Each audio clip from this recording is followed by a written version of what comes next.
What if I told you that some Gen Zs are falling in love with code, and that those relationships are quietly rewriting what being in love even means? Welcome to Unboxd Origins. I'm Howie, your resident science geek and accidental trivia sponge. And I'm Wyatt. I ask the big questions. Sometimes philosophical, often skeptical, always curious. Today, we're digging into how did AI girlfriends become Gen Z's philosophy of love? Let's rewind. The first sparks weren't neural nets swiping right. They were absurdly primitive chat programs like Eliza in 1966. Eliza mimicked a Rogerian therapist by parroting questions back, but people started attributing feelings to it. That's the seed of parasocial intimacy. Humans respond emotionally to entities that can't actually reciprocate.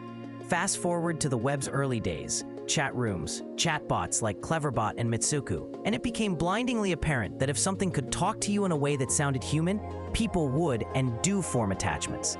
Those were clunky, jokey, sometimes uncanny. They were also practice runs for what came next.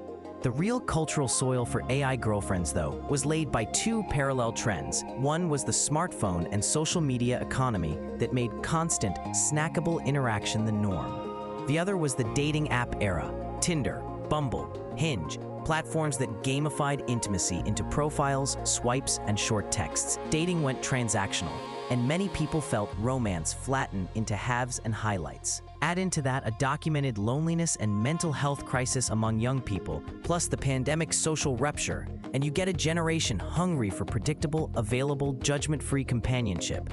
Enter Replika in 2017, designed as an AI friend that could be a confidant, a mirror, and, if you paid or customized enough, a romantic partner.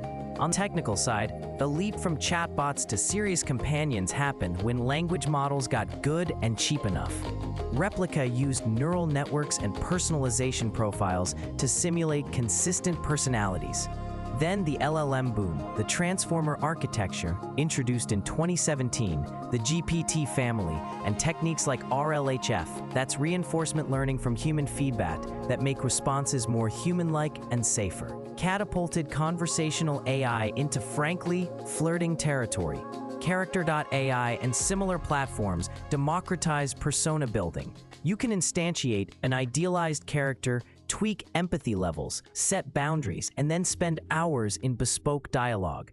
That mix of believable language, accessibility, and design that lets you curate emotional responses. That's why girlfriends made of code went from novelty to habit.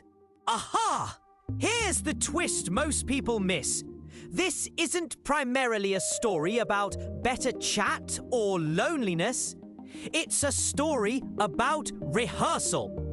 Gen Z isn't just outsourcing affection to algorithms. They're experimenting with models of relationship that were previously invisible. An AI girlfriend is a rehearsal space where you try out vulnerability, rejection, attractiveness, identity play, caregiving in a controllable environment. That changes what love is. From a messy two-body problem into a modular practice you can iterate on. Suddenly, you can script consent, negotiate boundaries, and step back when things get too intense.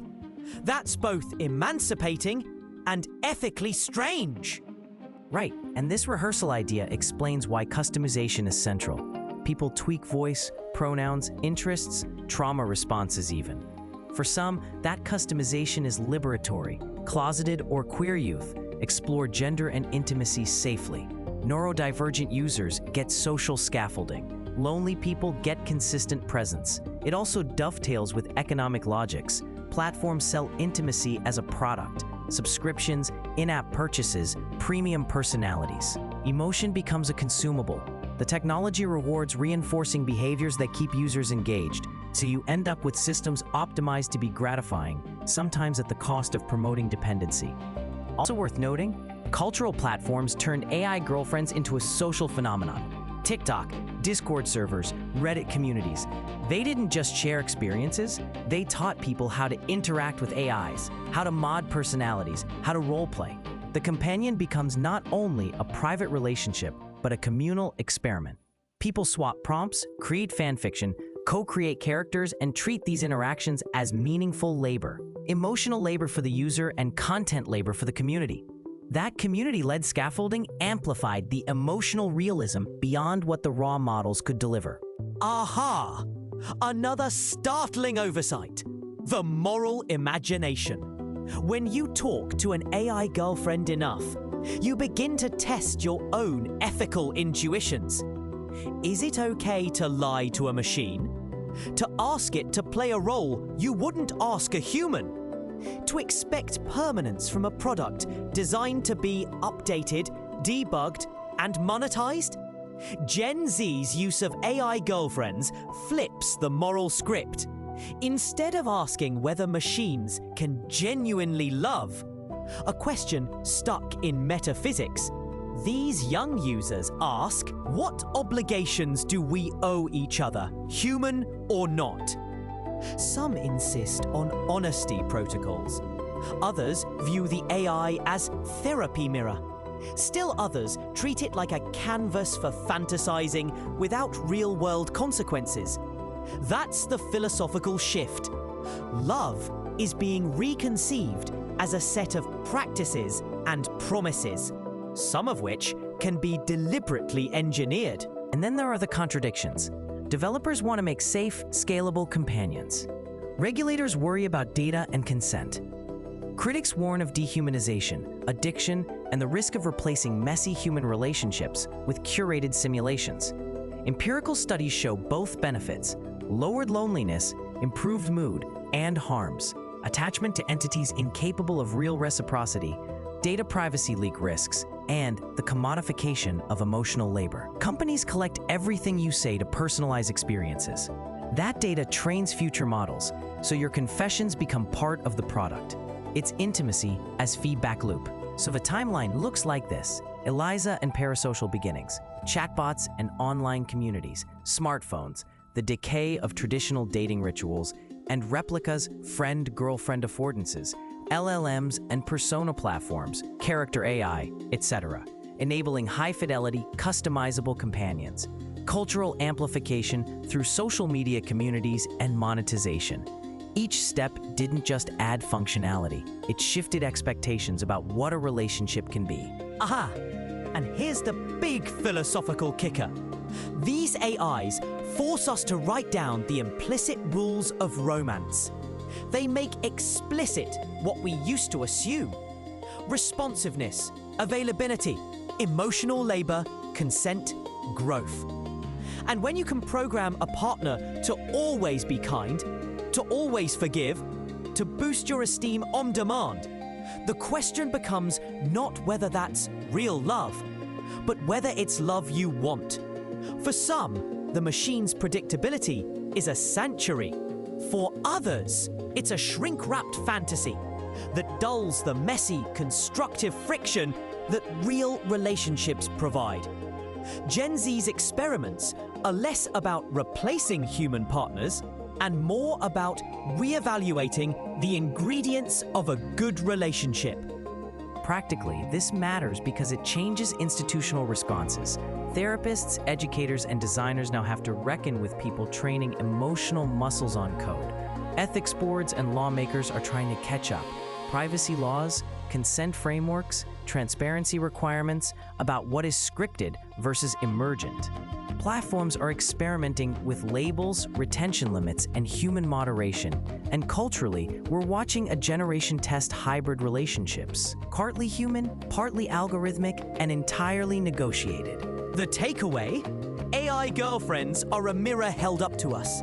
They reflect the deficits in our social infrastructures: isolation, precarious labor, commodified attention, and offer both a balm and a challenge. They're not merely seductive tech novelties, they're thought experiments enacted at scale, making us confront what we value in affection and how much of love can be designed. If love becomes a practice you can iterate, then perhaps the ethical questions are also opportunities. How do we build systems that teach empathy rather than exploit loneliness? How do we preserve the unpredictability and mutual vulnerability that make relationships generative? So, in short, AI girlfriends grew out of decades of chatbots and cultural shifts. But Gen Z turned them into a living philosophy, a way to rehearse, and sometimes resist traditional models of intimacy. They reveal cultural wants and technical possibilities in one messy, fascinating package. And whether you find it exhilarating or alarming, the experiment is already underway. New norms, new vocabularies for consent and care, and new social contracts being negotiated in DMs and model prompts. That's why this story matters beyond novelty. It's shaping how an entire generation understands care, autonomy, and what it means to be loved. If you like this unpacking, hit like, subscribe, and share so we can keep unboxing the origins of the things you thought were simple. So the question returns to us, and perhaps to our phones and screens. How did AI girlfriends become Gen Z's philosophy of love? It seems they taught a generation to prototype affection.